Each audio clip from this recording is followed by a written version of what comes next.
என் பேர் ஷீலா. நான் அரியலூர் டிஸ்ட்ரிக்ட்லேருந்து வரேன்.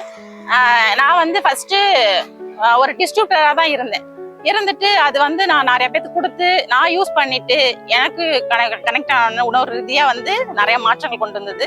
அதுக்கு அடுத்து வந்து நான் 10 பேருக்கு கொடுத்தேன். அதோடைய ஃபீட்பேக் வாங்கினேன்.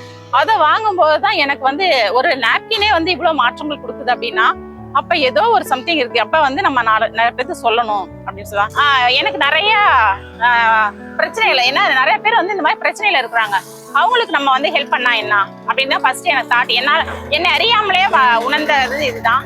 அதுக்கப்புறம் நான் என்ன செஞ்சேன், ஒவ்வொரு இடமா போய் ஒவ்வொரு லேடிஸ்ங்கள்ட்ட போய் நான் பேசி இந்த மாதிரி எல்லாம் போய் சொன்னேன். அதுக்கப்புறமேலே எனக்கு வந்து சரி இதை கொஞ்சம் பெருசா கொண்டு போகணும் அப்படின்னு சொல்லிட்டு தான் நான் வந்து ஸ்டாக்கிஸ் ஆகணும் அப்படின்னு நினைச்சிட்டு இருந்தேன். பார்த்தா நான் வந்து சூப்பர் ஸ்டாக்ஸாவே எனக்கு வந்து வாய்ப்பு கிடைச்சிச்சு. நான் அதை எடுத்துட்டேன். அதுக்கு அடுத்து வந்து நான் ஸ்டாக்கிஸாவும் பாக்குறேன். ஒவ்வொருத்தவங்களுடைய ஃபீலிங் எல்லாம் வந்து கேட்கும்போது, பிரச்சனை எல்லாம் கேட்கும்போது கடவுள் வந்து நம்மள்ட்ட அவங்க பிரச்சனை உள்ளவங்க எல்லாம் நம்மள்ட்ட கொண்டு வராரு. அப்ப அந்த சொல்யூஷன் வந்து நம்ம சொல்லும் போது அந்த பிரச்சனையில இருந்து அவங்க வந்து சரியாயிருது. அவங்க வந்து ஜாலியா இருக்கிறாங்க. அவங்க ஜாலியா இருக்கிறதுக்கு நான் ஒரு காரணமா இருக்கிறேன் அப்படின்னா எனக்கு வந்து அவங்களும் என்னைய நினைச்சது எதுனா செமி தான்.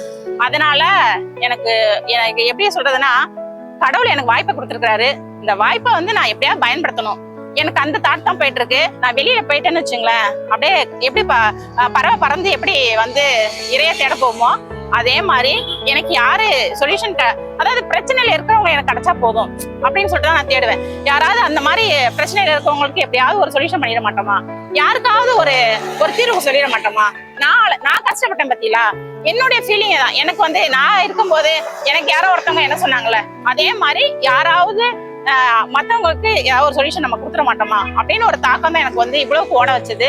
எல்லாருமே சுயமா நானும் ஏதாவது ஒரு என்னால முடிஞ்சதை ஒரு மாசம் டர்ன் ஓவர் பண்ணணும், ஒரு சம்பாதிக்கணும், அந்த ஒரு எண்ணத்துக்கு வாங்க. எல்லாரும் ஜாலியா இருக்கலாம், ஆரோக்கியமா இருக்கலாம். நம்ம சாப்பிட்டுட்டு வீட்டுல உட்காந்து இருந்தோம்னா, டிவி சீரியல் பார்த்து உட்காந்து இருந்தோம்னா நம்ம லைஃப் தான் கீழே போகும் ஒழிய நம்ம மேல வர முடியாது. நிறைய பேத்துக்கு வந்து சொல்யூஷன் பண்ணும்போது நமக்கு வந்து வாழ்க்கையே வந்து ஒளியா மாறும்.